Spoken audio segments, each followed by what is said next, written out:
Welcome to Talent Matters, the podcast where talent, skills and grit take centre stage. I'm Donal O'Donoghue and this is episode 37. The podcast is sponsored by Sanderson, talent solutions that transform businesses globally. This episode, I'm delighted to be joined by runner and budding sports broadcaster, Lauren Tinkler. Hey, Lauren. Hi, Donal. You're very welcome. Thank you so much for having me. Delighted to be here. Yeah, we're delighted to see you.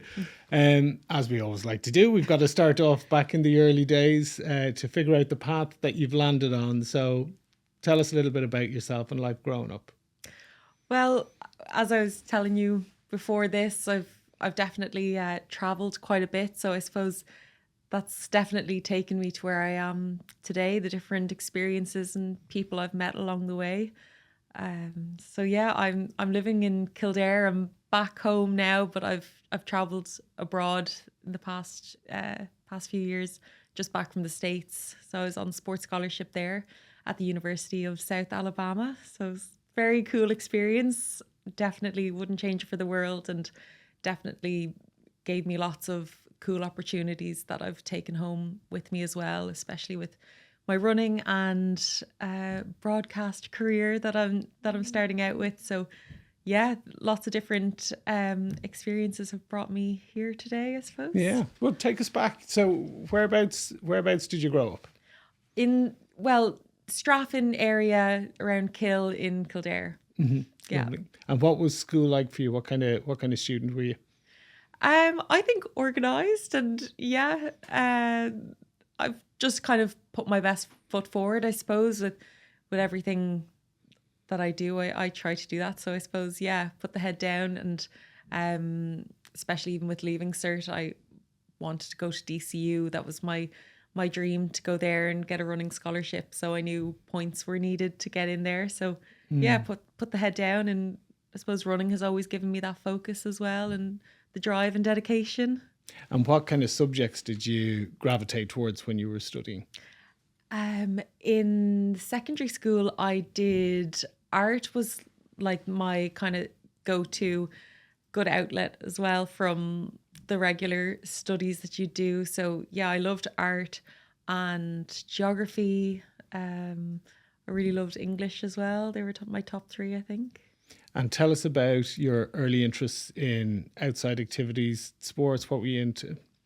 Well, actually, growing up, I played GA, of course, when I was in Ireland, but then myself and my family moved to the States just after I made my communion, and I actually took up cheerleading while I was there. So wow. Yeah. So you went to Florida? Yes, I was in Florida with my family, and we were there for about 5 years. Mum and Dad had an Irish pub there.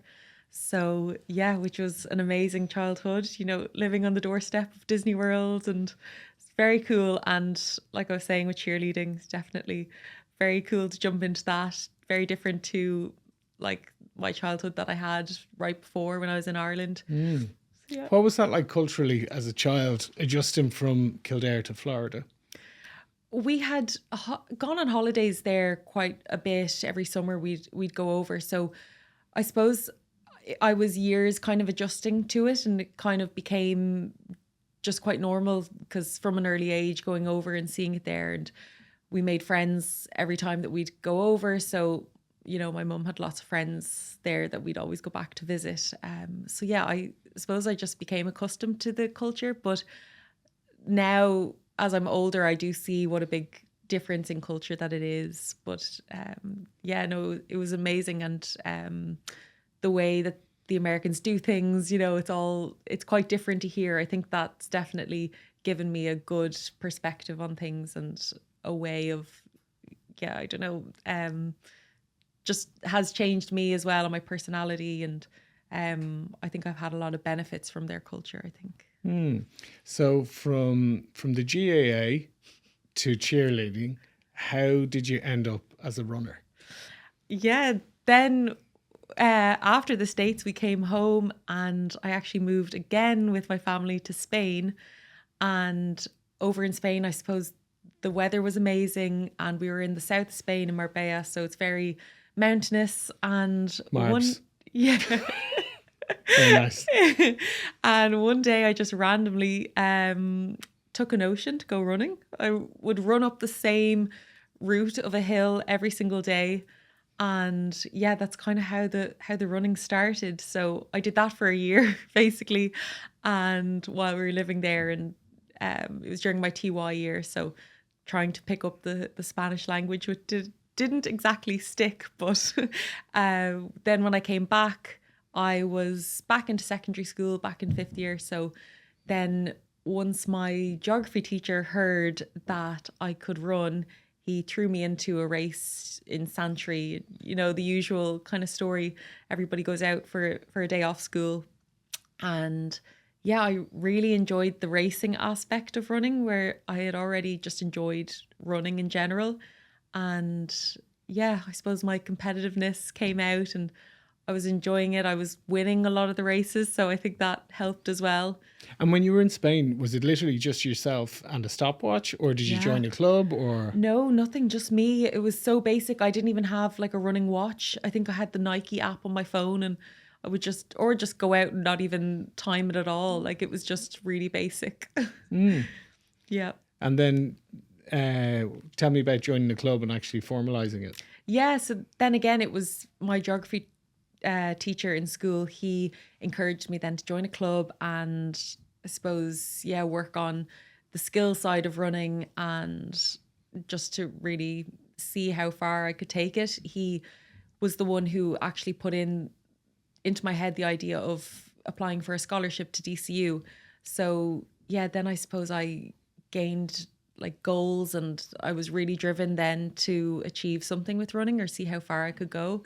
And yeah, I joined Selbridge Athletics Club. I'm now with Dublin City Harriers, just based outside the Phoenix Park. So joining a club was definitely a huge part of really becoming a better runner, and seeing all the different things that you can achieve with it. Like, I never thought I'd represent Ireland, which I got to do for the European cross country. So yeah, I'm delighted that I did make the step to joining a club.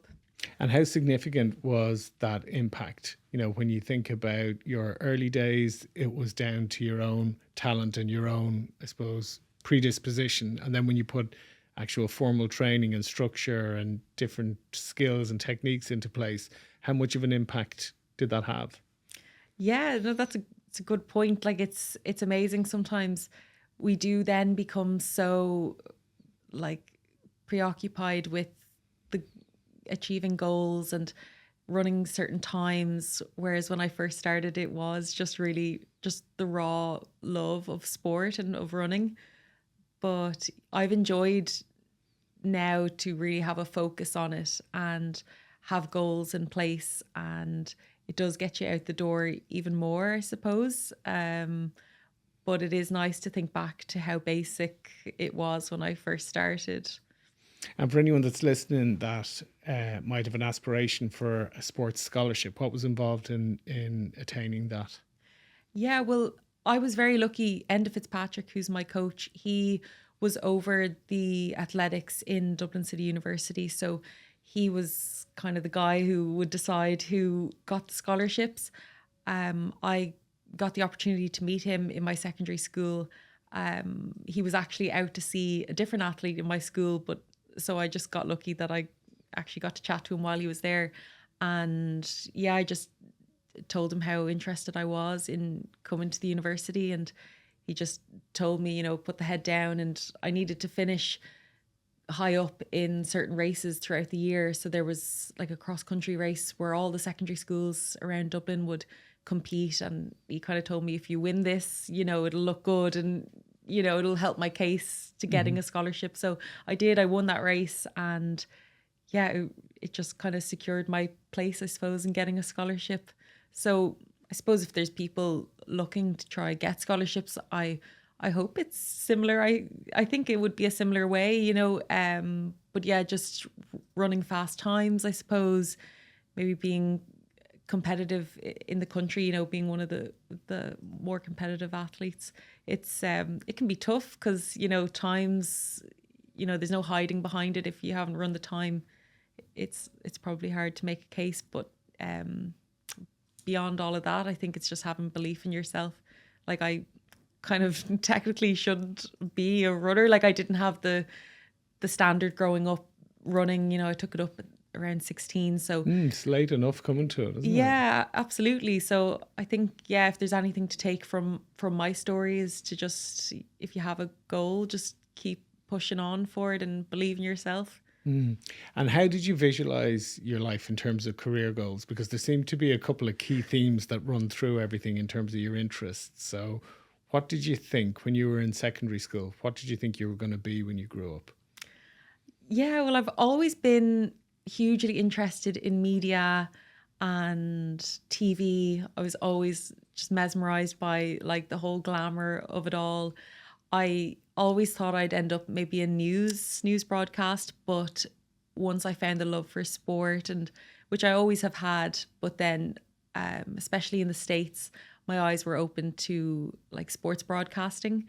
I saw, like, I'd be on the sideline of football games and I'd see these like women with their mics and, you know, chatting to football players. I just thought that was so cool. And I have the love for especially American football now since being over there. Like while I was in the college in the University of South Alabama, that's really where I got the love for the sports broadcasting side of things, and got to do a few internships while I was over there, which was amazing, and got to learn from a lot of these sports broadcasters while I was there. So yeah, it's always kind of been a dream of mine to be in TV, and I suppose with the different experiences now, it's kind of molded the idea of the sports broadcasting is where I want to go. Brilliant. Well, tell us a little bit about the path from DCU, doing your undergrad, which you did in marketing communications, was it? So tell us about the path from DCU to Alabama, or South, what is it, South Alabama? Yeah, South Alabama. So there's like the big school there is University of Alabama, and then I was in the University of South Alabama. Okay. Now, still a huge school as well, like especially in Ireland when you compare it, but it's like a smaller one than the Alabama one. But so finished up my undergrad in DCU around COVID time. So I finished up everything online, did all my presentations online, all that kind of stuff. And after that, I then qualified for the European cross country team for the Ireland team, and which was a huge goal of mine and a huge achievement. And then right after that, I was pretty much recruited by the coach at the University of South Alabama. He just reached out to me online. And oh, wow. So you didn't go looking for it as such? No, he reached out, which is kind of a lot of how it happens. That would be another piece of advice if anyone's looking for, I suppose, a scholarship for the States. It's a little bit different, you know, not being there. It's usually that they'll contact you, or definitely send out emails and reach out to the colleges. But yeah, so then he reached out and we just chatted a lot over email and then over FaceTime and things like that. I didn't go for a trip or a visit or anything. So when I got on the plane to go and I had made the decision to go, I was a bit blind. Like, I had gotten to chat to a lot of the girls who were on the team already, and had a friend who actually was in the same university. So she gave me a lot of good advice. And yeah, so then I was on the plane to Alabama. Wow.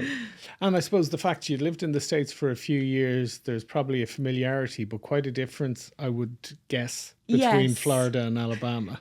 Yeah, no, it certainly wasn't as daunting, I'm sure, for other kids who have maybe never even been to the States before.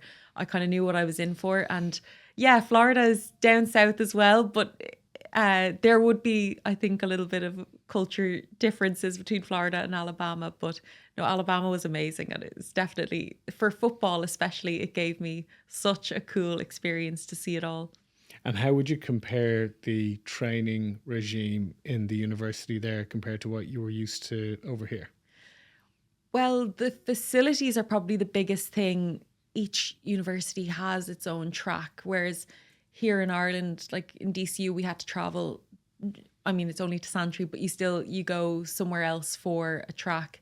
So yeah, there's a lot more access to facilities, and the physios there, you know, they have every gadget that there is under the sun. So recovery is easier. There was ice baths or hot tubs and like Normatec boots, if any sort of recovery method, they have it.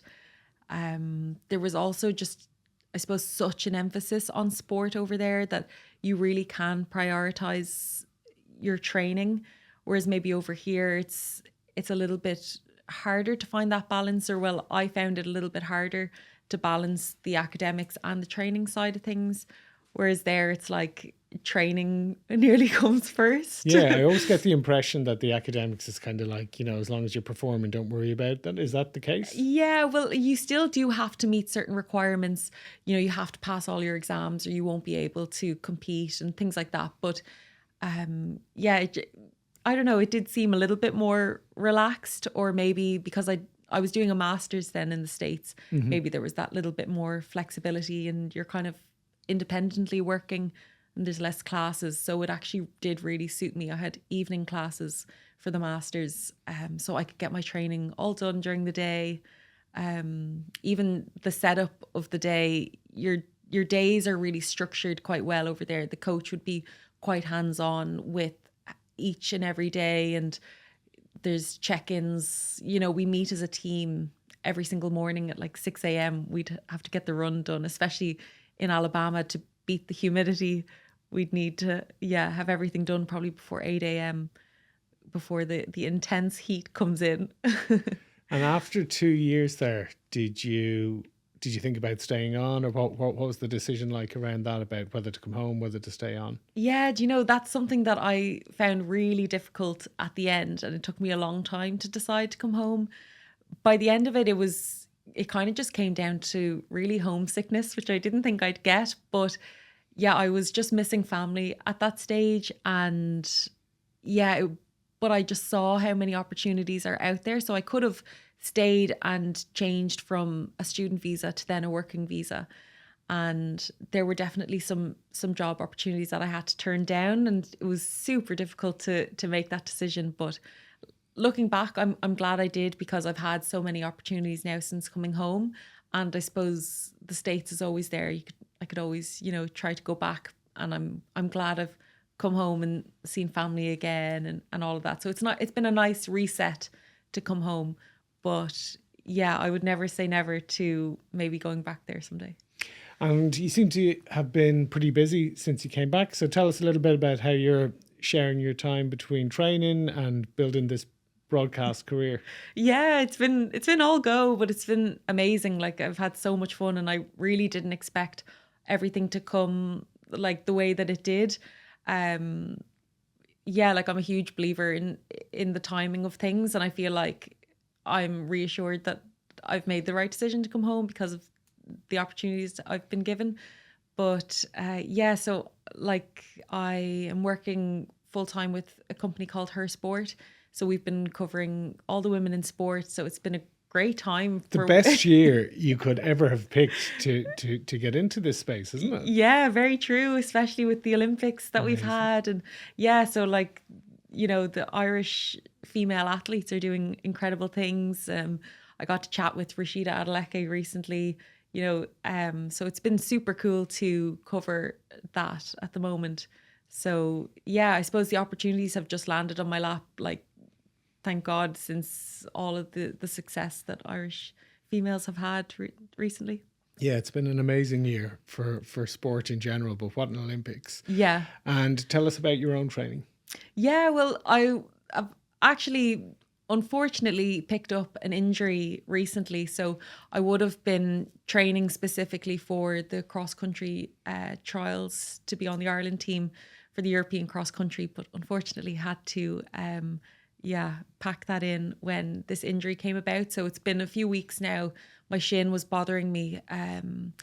But yeah, injury is a funny one with me. And every time that I have gotten injured, just trying to keep a positive mind about it, but every time I have gotten injured, there's always been some sort of silver lining. So for me, it's been that I got to put more time into work opportunities that I might have had to turn down had I to go to a certain race or a certain training session. You know, it does take up quite a lot of time with training, especially, with like things being all over the place with traveling to work. You know, you have to factor that into a training day. So it's been easier to kind of do my work things and broadcasting while not having the stress of training.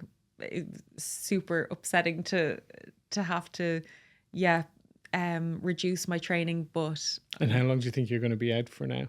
I think I'll be back within the next couple of weeks now. Yeah, just waiting to get a scan result. But no, I feel good. Like even walking around, like I could feel my shin when I was walking around before.